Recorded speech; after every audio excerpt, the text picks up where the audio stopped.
Hi, I'm Lily, and I'm 31 years old. I just got married to Larry, who is 9 years older than me. But let's go back a little, shall we? Let me tell you about the day Larry and I first met. It was at one of those fancy garden parties our parents loved to host. I was 20, just out of high school, and Larry was 29, the new rising star at his father's company. I remember him walking up to me with a glass of champagne in his hand. "Lily Wright?" he asked, his voice smooth as silk. "I've heard a lot about you." I blushed, unsure of what to say. "And you're Larry. I've heard a lot about you too," I replied. He laughed, a sound that made my heart skip a beat. "Hopefully all good things," he said. We spent the rest of the evening talking, laughing, and, to my surprise, connecting in a way I hadn't expected. That night, our parents saw us together and started thinking about us getting married. It took a few more years, but eventually their plan worked out. Before we got married, we signed a prenuptial agreement. It was straightforward. If one of us cheated, the other could end the marriage and walk away with $7 million. I had no intention of cheating, so I signed it without a second thought. I remember the day we signed that agreement. My dad, a man of few words, but with a big heart, looked at me with concern. "Are you sure you're okay with this, Lily?" he asked, his voice steady but with a hint of worry. "Dad, it's fine," I reassured him, giving him a quick hug. "I trust Larry and he trusts me. This is just a formality." Larry was there too, and he was the one who insisted on signing the paper. "I don't want you to feel pressured, Lily," he said, his voice sounding a bit tense. "If you're not comfortable with this, we can talk about it more." But I just shook my head and smiled at him. "Larry, I'm fine with it," I said. "I trust you," I said. He seemed relieved and gave me a warm smile. "And I trust you, Lily," he replied.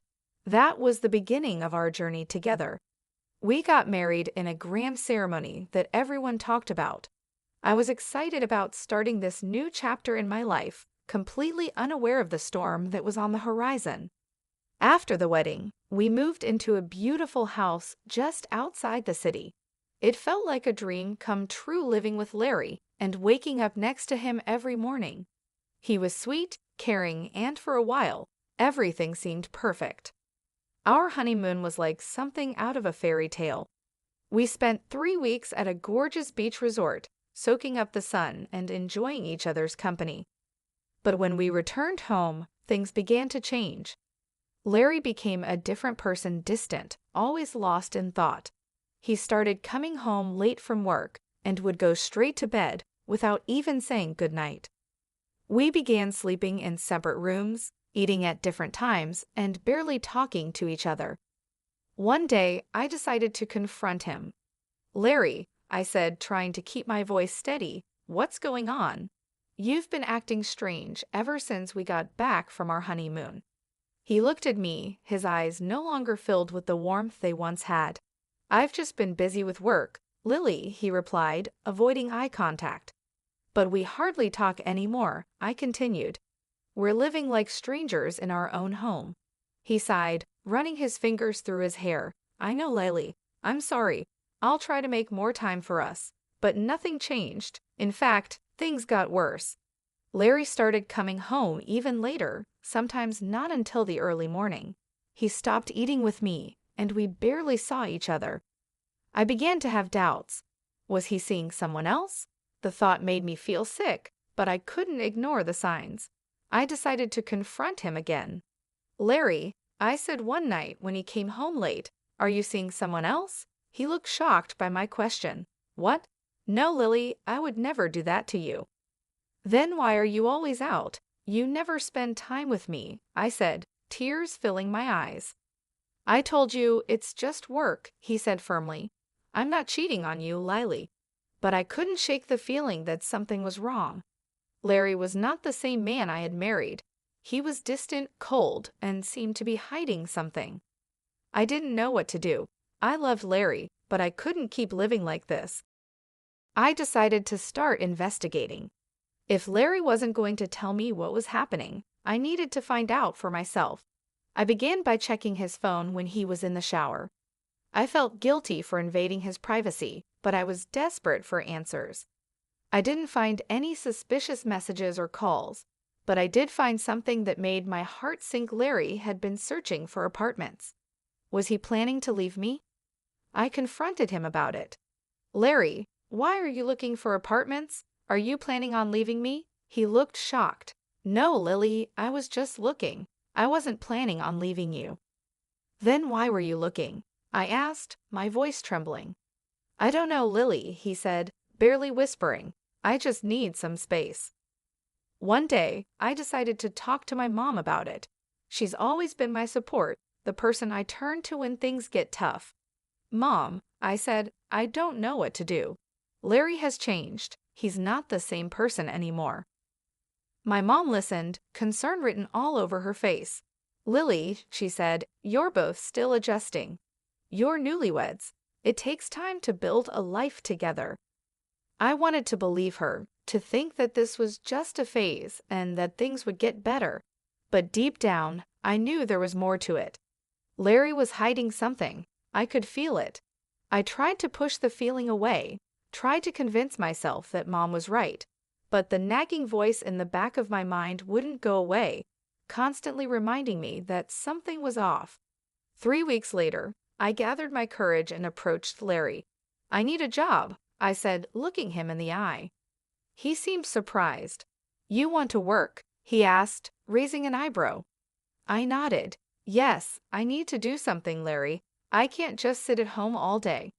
He thought for a moment, then said, I can offer you a job at my foundation. We help kids in tough situations. Would you be interested? I was surprised. Larry's foundation was well known for its work with children, and I had always admired what they did. Yes, I said without hesitation. I'd love to. Working at the foundation was a breath of fresh air. I was busy, and I was doing something meaningful. I met kids who were strong and resilient, kids who had gone through more hardships than any child should. It was heartbreaking, but also inspiring. The job kept me busy and helped me take my mind off the problems at home. Larry and I were struggling, but at least during the day, I had something else to focus on. The work was tough and emotionally draining, but it was worth it. I felt like I was making a difference, like I was doing something important. For the first time in a long while, I felt happy. But even then, I couldn't shake the feeling that something was wrong. Larry was acting strange and distant. I couldn't figure out what it was, but I knew something was off, and I was determined to find out. With a heavy heart full of questions and doubts, I decided to hire a private detective. I needed to know if Larry was cheating on me. It wasn't just about my pride. It was about my peace of mind.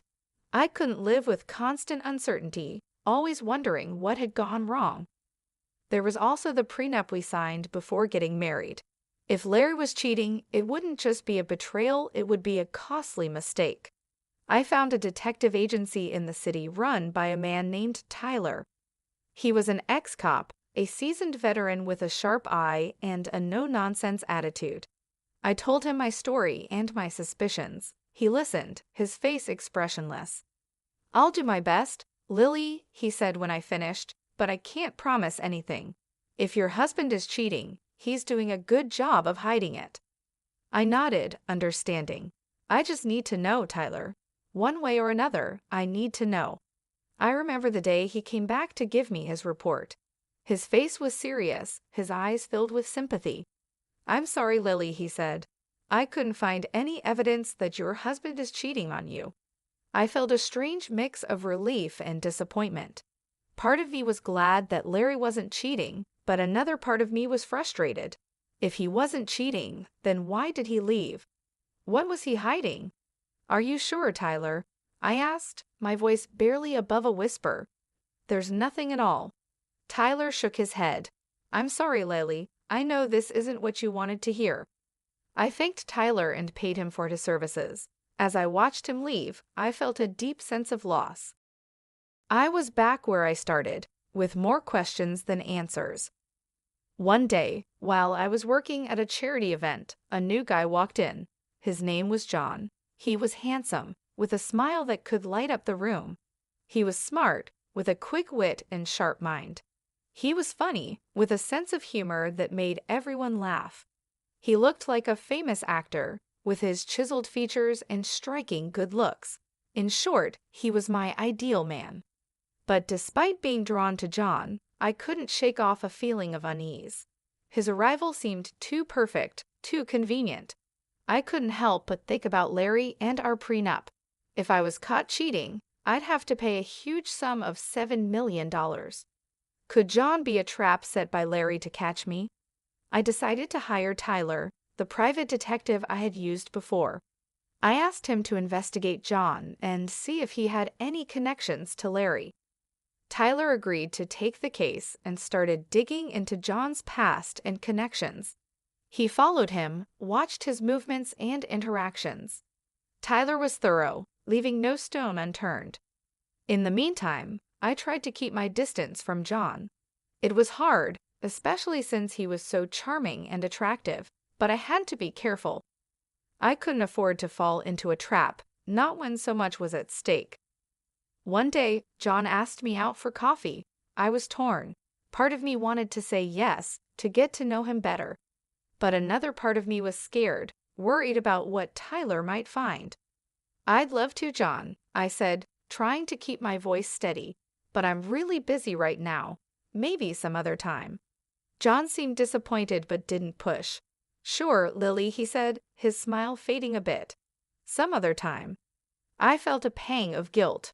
What if I was wrong? What if John was just a nice guy, and I was letting my suspicions ruin something good? But I couldn't take the risk, not until I knew for sure. 5 days later, Tyler came to give me his report. His face was serious, his eyes hard. "I'm sorry, Lily," he said, "but your suspicions were right. John is working for your husband." I felt a rush of emotions, anger at Larry for trying to trap me, relief that I hadn't fallen for it, and sadness that John wasn't who I thought he was. But above all, I felt a sense of vindication. I wasn't imagining things, my suspicions were real. "Thank you, Tyler," I said, my voice catching with emotion. "You've done a great job." As I watched Tyler leave, I felt a strange sense of closure. I had dodged a bullet and avoided a costly mistake. But I also felt like I had lost something, the idea of the perfect man and the hope of finding love again. It was a hard truth to accept, but I wasn't going to let it bring me down. I was stronger than that. I was determined to move on and find happiness again. I didn't need an ideal man. I just needed someone who was real and honest, and I was going to find that person no matter what. Instead of sending John packing right then, I decided to take a different approach. I chose to play along and befriend him, all while keeping my behavior above board, so Larry would have no reason to accuse me of anything. John, however, took my friendliness as a sign of something more. He started to relax, thinking he had me fooled. The irony was that he was the one being played, but I didn't let him in on the secret. I couldn't risk him running back to Larry, so I kept up the act and maintained a friendly facade. One day, I decided to take things up a notch. I asked John to join me for lunch, making it sound like a casual discussion about charity work. He agreed, with a smug smile on his face, thinking he was making progress. We found a quiet spot in the cafe. "So, John," I began, "how are you finding the charity work?" He shrugged, a confident look in his eyes. "It's good, different but good." "And Larry?" I asked, trying to keep my voice steady. "What do you think of him?" John looked surprised. "Larry? He's okay, I guess. Why?" I shrugged, trying to appear casual. "Just curious. He's a bit of a mystery, isn't he?" John laughed, clearly relieved. "Yeah, he can be hard to figure out." We continued chatting about work and life, and I made sure to keep my tone neutral, not giving him any reason to be suspicious. In the days that followed, I continued to play along, keeping up the friendly act but never crossing the line. I was always on guard, always careful. It was a risky game, but one I was willing to play for now.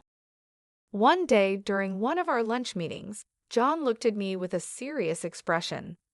You know, I've been thinking, John said. I raised an eyebrow, feeling a chill run down my spine. About what? I asked. He shrugged, looking uncomfortable. About us, about this thing between us. My heart skipped a beat.